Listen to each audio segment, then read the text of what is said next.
Good evening students. Last video में अपने discussion किया था ह्यूमन ब्रेन के अंदर जो फर्स्ट पार्ट आपने लिखा था फोर ब्रेन का। फोर ब्रेन, उस फोर ब्रेन में आपने वन पार्ट जो था जिसको आप लोगों ने नेम दिया था ओल्फैक्टरी लोब्यूल। इस ओल्फैक्टरी लोब्यूल की डिस्कशन अपने पूरा हो गया था और आप लोगों ने कहा था कि ह्यूमन बीइंग के अंदर ये ओल्फैक्टरी लोब्यूल जो है वो जनरली फंक्शनल नहीं होता और डॉग एंड डॉग फिश जो है उसके अंदर यह हाईली डेवलप्ड था और हाईली डेवलप होने की वजह से उनके अंदर स्मेल डिटेक्शन का काम कर रहा था। और ह्यूमन बीइंग में ये फंक्शनल क्यों नहीं होता, इसका रीजन भी आप लोगों ने डिस्कशन किया था। बिकॉज ह्यूमन बीइंग के अंदर जो नोज का एरिया था, आपने नोज जो रेस्पिरेटरी सिस्टम में स्टडी किया था उसमें आपने ये बात कही थी कि सर जो ह्यूमन है उनके अंदर स्नीडेरियन मेम्ब्रेन प्रेजेंट होती है जो स्मेल डिटेक्शन का वर्क करती है, इसलिए ह्यूमन के अंदर ऑल्फैक्टरी लोब्यूल जो है वो डेवलप्ड नहीं होता। बेटा इसी में अपने सेकंड पॉइंट आज डिस्कशन करने वाले हैं जो है आपका सेरिब्रल हेमिस्फीयर या फिर सेरिब्रम। सेरिब्रम, ये जो सेरिब्रम पार्ट है, इस सेरिब्रम पार्ट की बात करें तो आप ये बोल सकते हैं कि ब्रेन का लार्जेस्ट पार्ट है ह्यूमन ब्रेन का, जो अप्रोक्स 2/3 पार्ट होता है टोटल ब्रेन का, 2/3 पार्ट है। और इस वजह से आप इसको बोल सकते हैं कि ह्यूमन का लार्जेस्ट पार्ट है ह्यूमन ब्रेन का। ये जो सेरिब्रम है बेटा, ये सेरिब्रम 2 सेरिब्रल हेमिस्फीयर्स में डिवाइड होता है। Left cerebral hemisphere and second है राइट सेरिब्रल हेमिस्फीयर। मैं शॉर्ट में इसको CH से लिख रहा हूं बेटा। देखो, सेरिब्रल हेमिस्फीयर सेरिब्रम का पार्ट है और दूसरा ये हेमिस्फीयर मीन्स आधे गोले की तरह से होता है, इसलिए आप बोल सकते हैं जैसे एक रफ सा डायग्राम ड्रॉ करें अपने, तो इस टाइप से ब्रेन की बात कर रहे हैं अपने ह्यूमन ब्रेन की। तो इसमें ये जो पार्ट है यानी आधे गोले की तरह से, इसलिए इसको हेमिस्फीयर बोल रहे हैं। दूसरा पॉइंट, ये जो सेरिब्रम पार्ट है ये अप्रोक्स ब्रेन का मैक्सिमम पार्ट 2/3 पार्ट यही होता है बेटा, तो ये सेरिब्रम पार्ट है। इसमें यदि आप इसको इस तरीके से देखा जाए, इसको मान लें ये सिस्टम है ये ब्रेन का, तो ये इसका लेफ्ट और ये राइट, या ये लेफ्ट और राइट, यानी ये 2 पार्ट्स में डिवाइड हो गया, लेफ्ट राइट एंड लेफ्ट के अंदर। तो इसलिए आप इसको 2 पार्ट्स में डिवाइड कर रहे हैं और ईच पार्ट को आप बोल रहे हैं सेरिब्रल हेमिस्फीयर, जो आपका left cerebral and right cerebral hemisphere में दिख रहा है अपने को। यदि इसका डायग्रामेटिकली व्यू की बात करें आप लोग, इस टाइप से आप लोग इसको डायग्रामेटिकली भी ड्रॉ कर सकते हैं।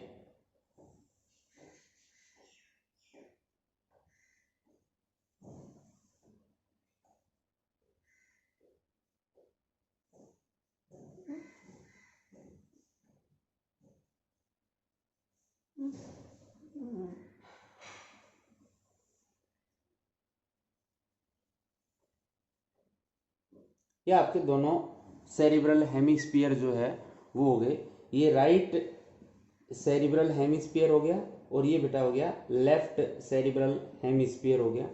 इस सेरिब्रल हेमिस्फीयर में ये वाला जो एरिया है, मीन्स आप सबसे पहले इसमें देखें कि बोथ सेरिब्रल हेमिस्फीयर जो है वो आपस में कनेक्टेड है और कनेक्शन करने वाली ये जो स्ट्रक्चर है ये दोनों सेरिब्रल हेमिस्फीयर को आपस में कनेक्ट कर रही है बेटा, और इसी को आप बोलते हैं लॉन्गिट्यूडनल फिशर। क्या बोलते हैं इसको? लॉन्गिट्यूडनल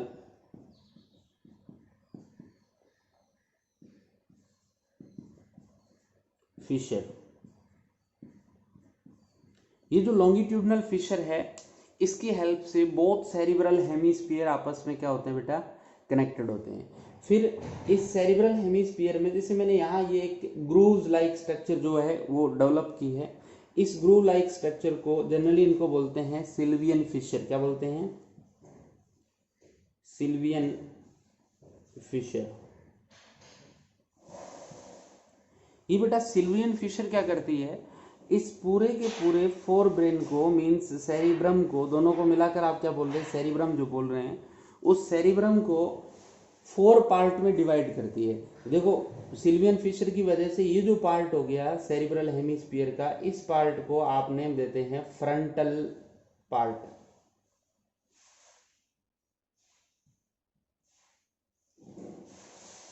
लो इसी सिल्वियन फिशर की वजह से ये जो पार्ट है, ये वाला पोर्शन अप्रोक्स, यानी इस लॉन्गिट्यूडनल फिशर के कनेक्शन का पार्ट जो है, इसके पास वाला पार्ट है, इन पार्ट को आप लोग जनरली नेम देते हैं पैराइटल लोब,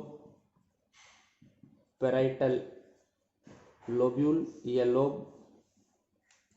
इसके अलावा इस टाइप से अपना डिस्कशन कर रहे हैं, ये तो फ्रंटल लोब्यूल हो गया, ये पैराइटल लोब्यूल हो गया, और ये जो कंडीशन आती है ये आप लोगों ने कहीं क्रेनियम के पार्ट लिखे थे उसी टाइप से है। इसकी वजह से ये आपके हो गए टेम्पोरल लोब्यूल। ये वाला एरिया जो है वो कौन सा हो जाएगा बेटा, ये हो जाएगा टेम्पोरल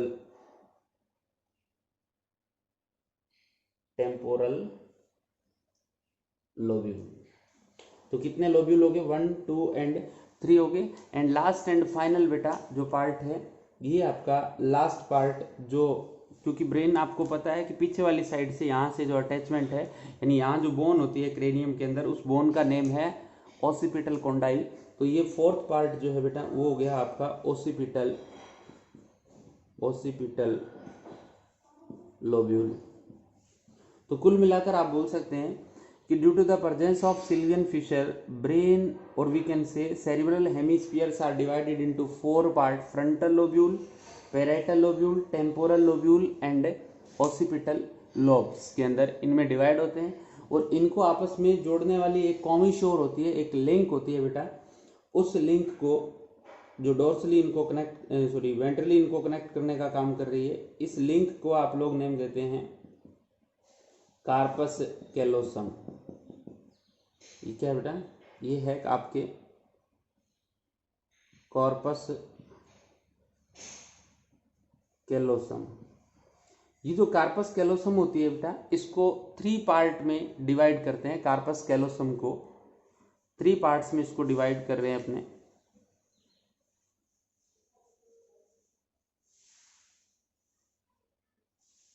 इसके 3 हिस्से हैं।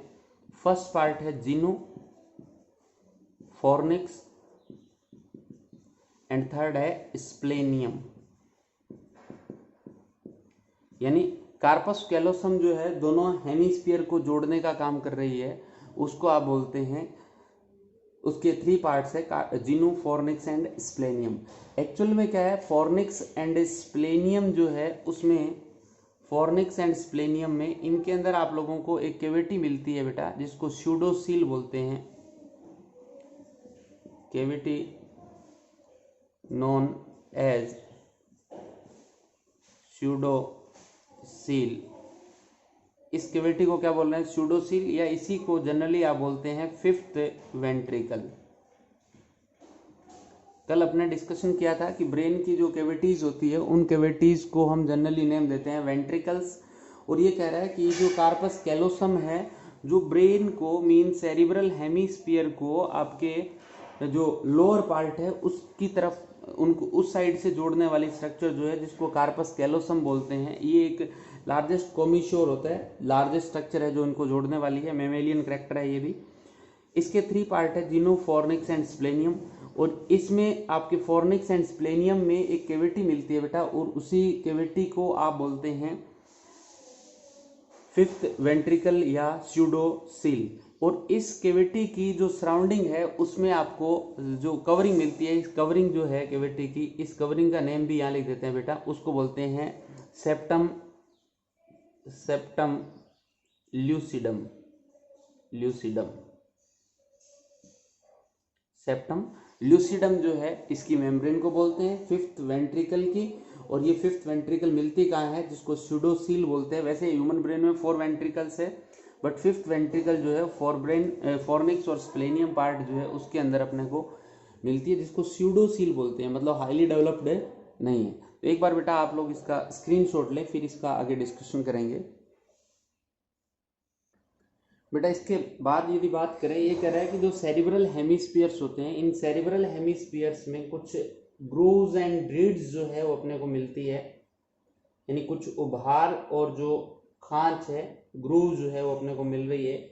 इन्हीं रीड्स एंड ग्रूव्स को आप लोग जनरली क्या बोलते हैं बेटा, इनको बोलते हैं gyri and sulci. Ridges and groove को क्या नेम दे रहे हैं, गायरी एंड सल्सी। और ये गायरी एंड सल्सी जो है बेटा, ये जनरली क्या करती है, इंटेलिजेंसी से रिलेटेड होती है, इंटेलिजेंसी को डिटेक्ट करती है। गायरी एंड ये जो ग्रूव्स है इनको बोलते हैं सल्सी। तो गायरी एंड सल्सी जो है बेटा, ये क्या करती है, इंटेलिजेंसी से रिलेटेड। वैसे तो ये क्या करती है, जनरली सरफेस एरिया जो है उसको बढ़ाती है, सरफेस एरिया को इंक्रीज करती है, बट इन गायरी एंड सल्सी को ही आप लोग IQ से रिलेटेड जोड़ के देखते हैं कि जिनमें गायरी एंड सल्सी जो है वो मोर होगी, उनकी इंटेलिजेंसी IQ लेवल भी क्या होगा, थोड़ा सा हाई होता है। इसके अलावा यदि आप बात करें इस सेरिब्रल हेमिस्फीयर की, तो सेरिब्रल हेमिस्फीयर के इन साइड में आप लोगों को व्हाइट मैटर मिलता है और आउटसाइड में आप लोगों को ग्रे मैटर जो है मैटर मिलता है, और इन साइड आपको क्या मिलता है, व्हाइट मैटर मिलेगा। ठीक है। दूसरा पॉइंट कि यदि इस सेरिब्रल हेमिस्फीयर में आप लोग देखें कि सेरिब्रल हेमिस्फीयर की आउटर सरफेस जिसमें ग्रे मैटर मिलता है, इस आउटर पार्ट को आप लोग कॉर्टेक्स भी बोल सकते हैं, आउटर पार्ट को कॉर्टेक्स भी बोल सकते हैं, और इनर पार्ट को बोलते हैं मेडुला।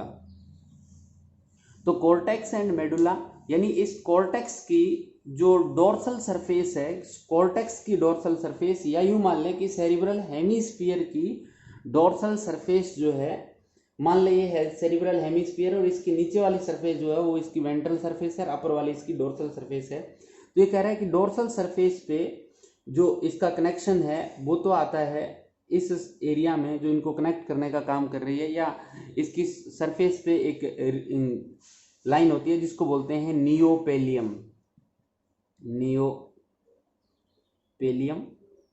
और वेंट्रल सरफेस जो होती है, उस वेंट्रल सरफेस पे जो आपको स्ट्रक्चर मिल रही है, उस वेंट्रल सरफेस वाली स्ट्रक्चर को आप लोग नेम देते हैं, इस वेंट्रल का मतलब इस सेरिब्रल हेमिस्फीयर के वेंट्रल सरफेस की बात करें तो इसके नीचे वाली साइड में, मान लें कि ये सेरिब्रल हेमिस्फीयर है, तो इसके नीचे वाली साइड पे वेंट्रल सरफेस की बात करें, मैं यहाँ लिख देता हूँ इसको, वेंट्रल सरफेस पे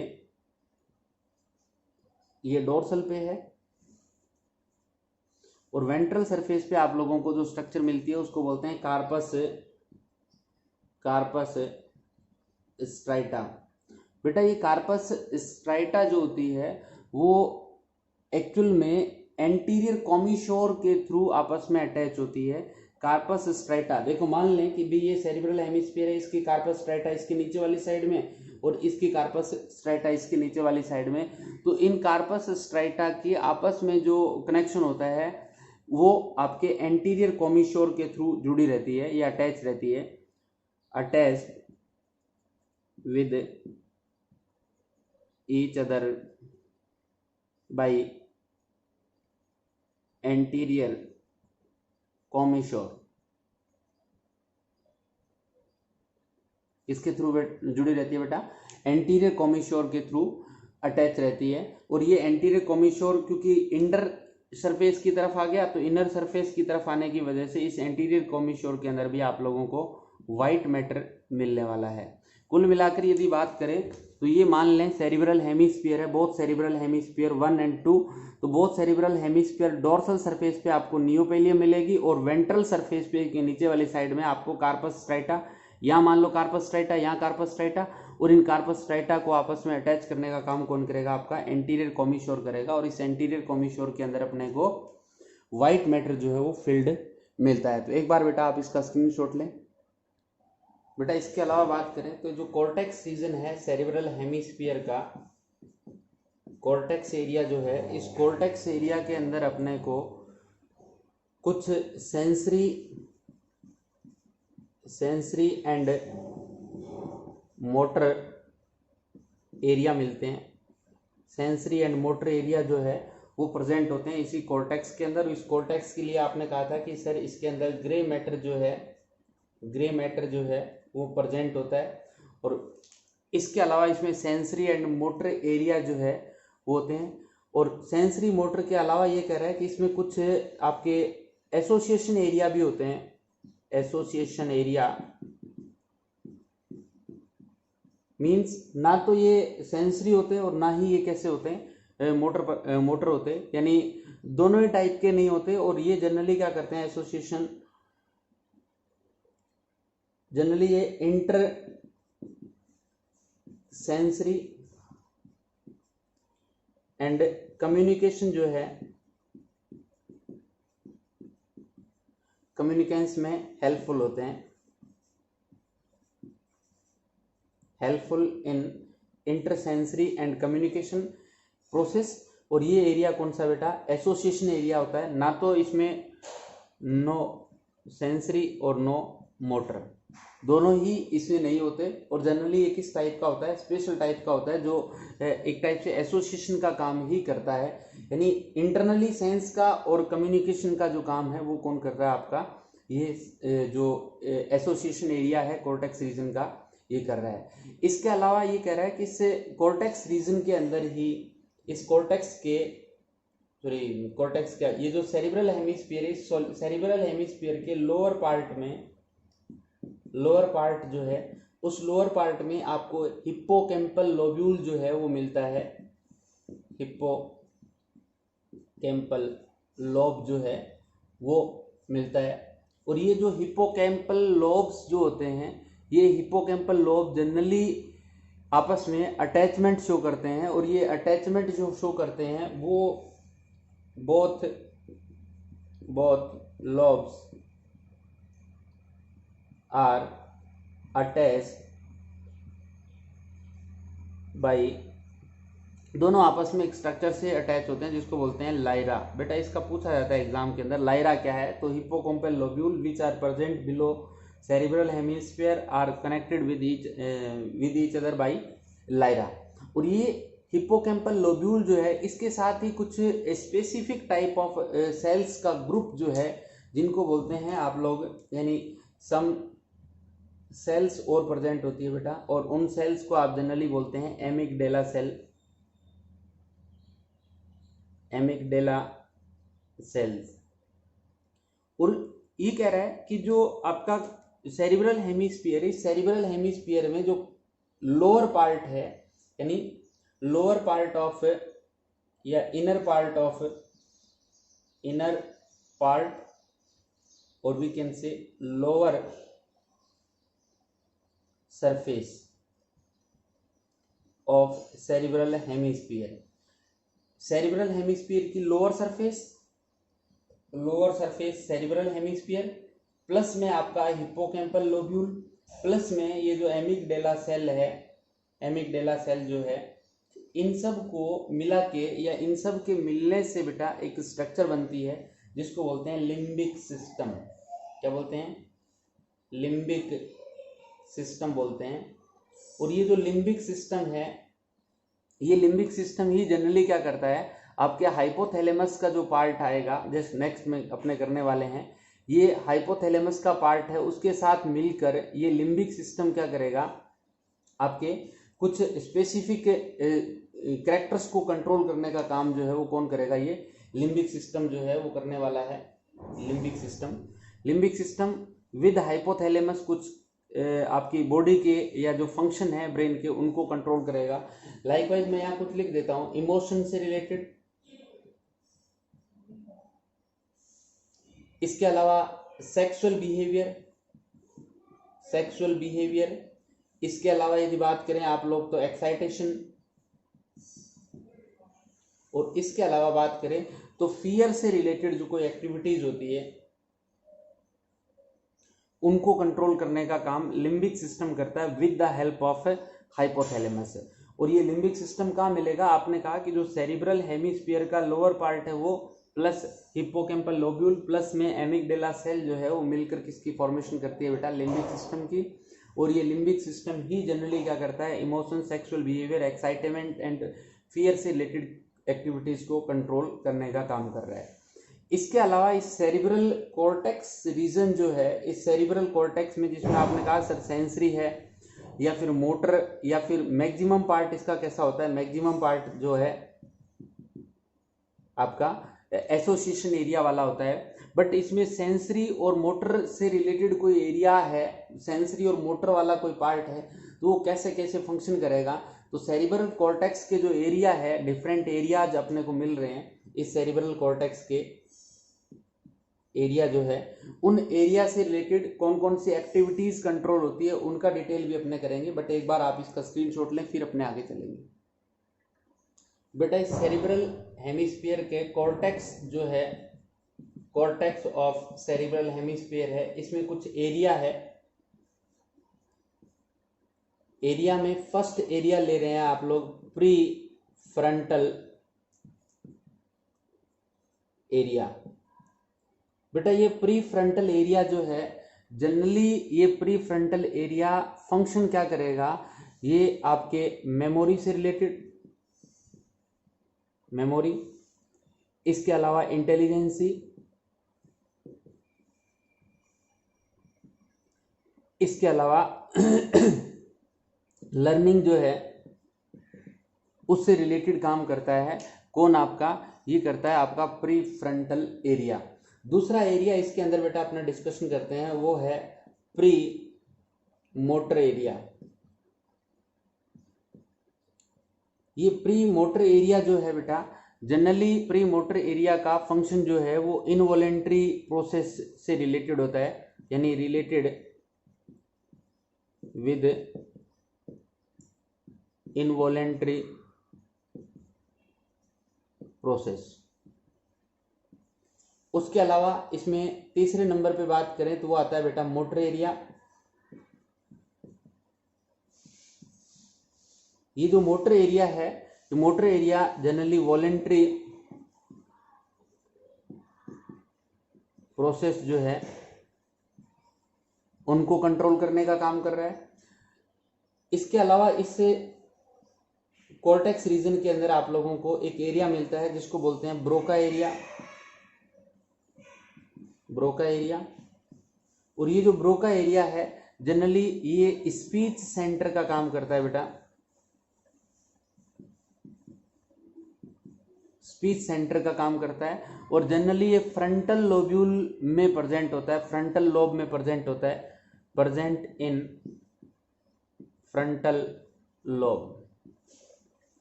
इसके अलावा यदि इसमें आप बात करें तो इसके अंदर एक एरिया आता है विजुअल एरिया, विजुअल एरिया। और ये विजुअल एरिया जनरली क्या करेगा बेटा, ये आपके ओसिपिटल लोब से रिलेटेड होता है, ओसिपिटल लोब से रिलेटेड है। और इसके अलावा ये विजुअल एरिया जो है वो जनरली किससे रिलेटेड होगा बेटा, ये विजन से रिलेटेड होगा। एक इसमें और डिस्कशन कर लेते हैं अपने, वो है ऑडिटरी एरिया। और ऑडिटरी एरिया जो है बेटा वो टेम्पोरल लोब से रिलेटेड होता है, रिलेटेड विद टेम्पोरल लोब। और टेम्पोरल लोब से रिलेटेड होने के साथ साथ में इसका फंक्शन क्या हो जाएगा बेटा, ये हियरिंग से रिलेटेड वर्क करने वाला है। कौन सा, ऑडिटरी एरिया। तो ये कॉर्टेक्स रीजन के कुछ एरियाज है पर्टिकुलर जो फंक्शन कर रहे हैं। क्या क्या फंक्शन जनरली आप लोगों को मिलने वाले हैं, तो आपने कहा सर हियरिंग का हो सकता है, विजन का हो सकता है, इसके अलावा स्पीच सेंटर का हो सकता है। और इसके अलावा भी आप लोगों ने कुछ इनवॉलेंट्री एंड वॉलेंट्री प्रोसेस जो है उनका मेमोरी से रिलेटेड है, कहीं आईक्यू से रिलेटेड है, कहीं लर्निंग से रिलेटेड है। इन सब एक्टिविटीज को कंट्रोल करने का काम जो है आपका कौन कर रहा है, कॉर्टेक्स रीजन जो है जिसके अंदर डिफरेंट एरियाज प्रेजेंट होते हैं वो काम कर रहे हैं। फिर बात करते हैं लास्ट एंड फाइनल की, जो सेरिब्रल हेमिस्फीयर है उनके फंक्शन क्या है। तो बेटा सीधी सी बात है कि जो फंक्शन आप लोगों ने अभी इस कॉर्टेक्स रीजन के स्टडी किए वो तो है ही। सेरिब्रल हेमिस्फीयर के लोअर पार्ट से जो लिम्बिक सिस्टम बन रहा था वो भी आपके हाइपोथैलेमस के फंक्शन के साथ बता दिया आप लोगों ने। बट सेरिब्रल हेमिस्फीयर के यदि पर्टिकुलर फंक्शन की बात करें तो आप बोल सकते हैं सर इंटेलिजेंसी हो सकती है, नॉलेज हो सकता है, मेमोरी पावर हो सकती है, लर्निंग हो सकती है, इसके अलावा कुछ आपके स्पीच सेंटर से रिलेटेड हो सकता है, रीजनिंग की पावर हो सकती है, इनवॉलेंट्री प्रोसेस हो सकती है, वॉलेंट्री प्रोसेस हो सकती है। इन सब से रिलेटेड एरिया किसमें प्रेजेंट होते हैं, सेरिब्रल हेमिस्फीयर में। इसी वजह से आप बोलते हैं कि सेरिब्रल हेमिस्फीयर अपने ब्रेन का मेन पार्ट है जो अप्रोक्स ऑल एक्टिविटीज को कंट्रोल करने का या रेगुलेट करने का काम कर रहा है। तो बेटा आप एक बार इसका स्क्रीनशॉट लें, फिर अपने जो डायनसेफेलॉन पार्ट है उसकी बात करेंगे बेटा। इसके बाद फोर ब्रेन जो है उसका थर्ड पार्ट डिस्कशन करने जा रहे हैं अपने, वो है डायनसेफेलोन। इस डायनसेफेलोन की बात करें बेटा तो इस डायनसेफेलोन को जनरली आप लोग 3 पार्ट्स में डिवाइड कर रहे हैं। फर्स्ट पार्ट था आपका एपिथैलेमस, सेकंड पार्ट जो है बेटा वो था आपका थैलेमस, और थर्ड पार्ट जो था वो है आपका हाइपोथैलेमस। इसमें सबसे पहले बात करते हैं एपिथैलेमस पार्ट की। ये एपिथैलेमस पार्ट जो है वो एक्चुअल में अपर पार्ट ऑफ डायनसेफेलोन है, अपर पार्ट ऑफ डायनसेफेलोन। डायनसेफेलोन के अपर पार्ट पे, या आप बोल सकते हैं कि इस डायनसेफेलोन की रूफ पार्ट पे मिलता है, और इसी एरिया के अंदर आप लोगों को पीनियल ग्लैंड जो होती है, पीनियल ग्लैंड जो है वो मिलती है इस एरिया के अंदर। इसी वजह से इस पीनियल ग्लैंड को आप एपिफाइसिस सेरिब्राई भी नेम दे सकते हैं।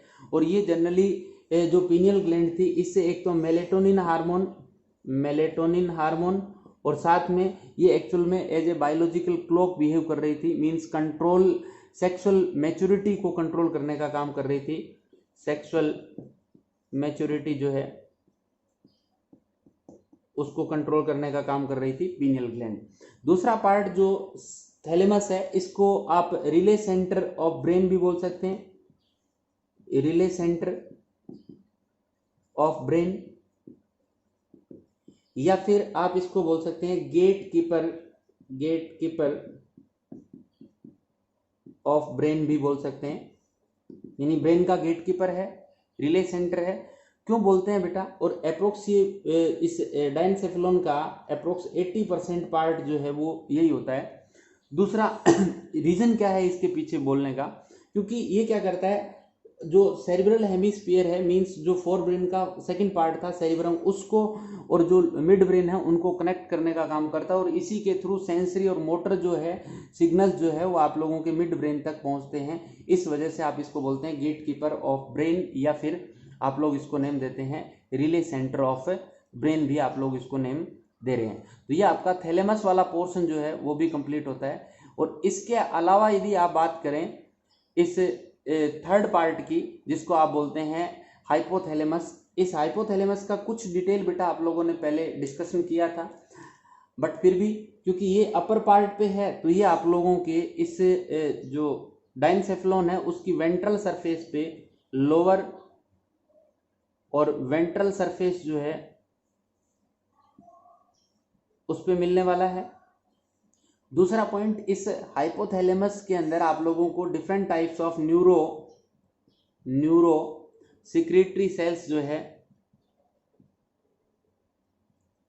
न्यूरो सिक्रीटरी सेल्स जो है वो अपने को मिल रही थी, और ये न्यूरो सिक्रीटरी सेल्स जो है वो कुछ हार्मोन का सिक्रीशन कर रही थी, और उन्हीं हार्मोन का डिटेल आप लोगों ने पहले कर रखा। एक तो एडीएस था, एंटी डायरेटिक हार्मोन था, दूसरा था आपका ऑक्सीटोसिन जो हार्मोन है वो था। तो इन दोनों हार्मोन्स का सिक्रीशन करने का काम जो neurosecretory cells of hypothalamus है वो कर रही थी। इसके अलावा यदि इस हाइपोथैलेमस की बात करें तो हाइपोथैलेमस के अंदर आप लोगों को इसकी एंटीरियर सरफेस जो है, इस हाइपोथैलेमस की आगे वाला पार्ट जो है, एंटीरियर पार्ट जो है उसको आप लोग ऑप्टिक कियाज्मा भी बोलते हैं। और इसके अलावा इस हाइपोथैलेमस के साथ में पिट्यूटरी ग्लैंड जो है वो इस हाइपोथैलेमस के साथ इन्फंडिबुलम के थ्रू अटैच थी। इसके अलावा यदि इस हाइपोथैलेमस में बात करें आप लोग तो इसमें स्पेसिफिक स्ट्रक्चर ह्यूमन मैमल्स के अंदर आप लोगों को हाइपोथैलेमस के अंदर एक कार्पस मेमिलरी और कार्पस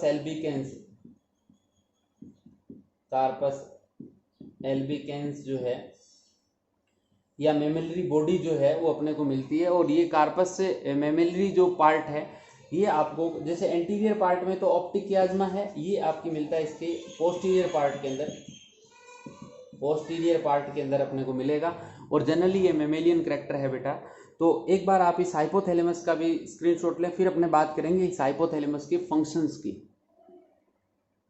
बेटा ये हाइपोथैलेमस के फंक्शंस की बात कर लें, फंक्शंस ऑफ हाइपोथैलेमस।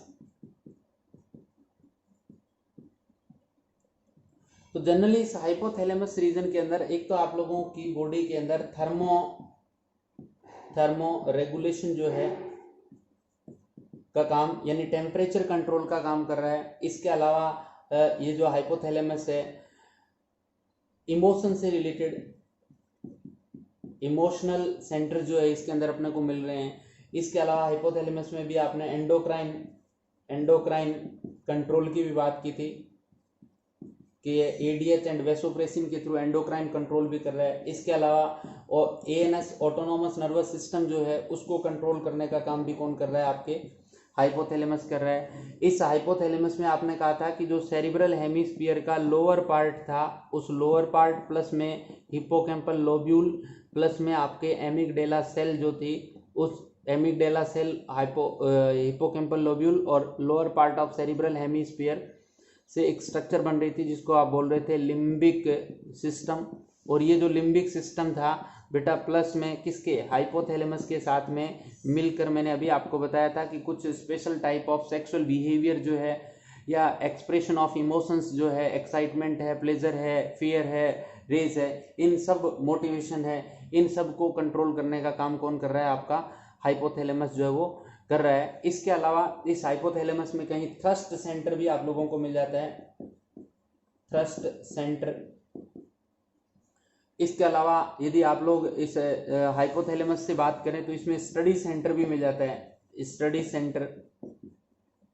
यानी मैक्सिमम जो प्रोसेस है उनको कंट्रोल कर रहा है। Emotional centre, love and hate centre, love and hate centre, ये सब चीज़ों को कंट्रोल, यानी आपकी स्लीपिंग और जो स्लीपिंग की प्रोसेस है, सोने का उठने का जो टाइम है, उनको भी कंट्रोल करने का जो है ये कौन कर रहा है। क्योंकि आपने अभी डिस्कशन किया था कि इसी हाइपोथैलेमस वाले रीजन के अंदर, पर्टिकुलर हाइपोथैलेमस ना बोल के मैं इसके लिए बोलूं कि डायनसेफ्लोन वाला रीजन जो है जिसके अंदर आप लोगों को पीनियल ग्लैंड मिल रही थी, तो बायोलॉजिकल क्लॉक की तरह से बिहेव कर रही थी। तो इन सब चीज़ों को कंट्रोल करने का काम आपका ये मिड ब्रेन डायनसेफ्लोन पार्ट या फिर हाइपोथैलेमस और थैलेमस पार्ट मिलकर ये कंट्रोल करते हैं। तो आज की क्लास में अपना इतना ही डिस्कशन करेंगे। फोर ब्रेन अपना कंप्लीट हो गया बेटा। अभी नेक्स्ट वीडियो जो रहेगा उसके अंदर अपने मिड ब्रेन और हिंड ब्रेन की बात करेंगे। तो आज के लिए इतना ही, थैंक यू।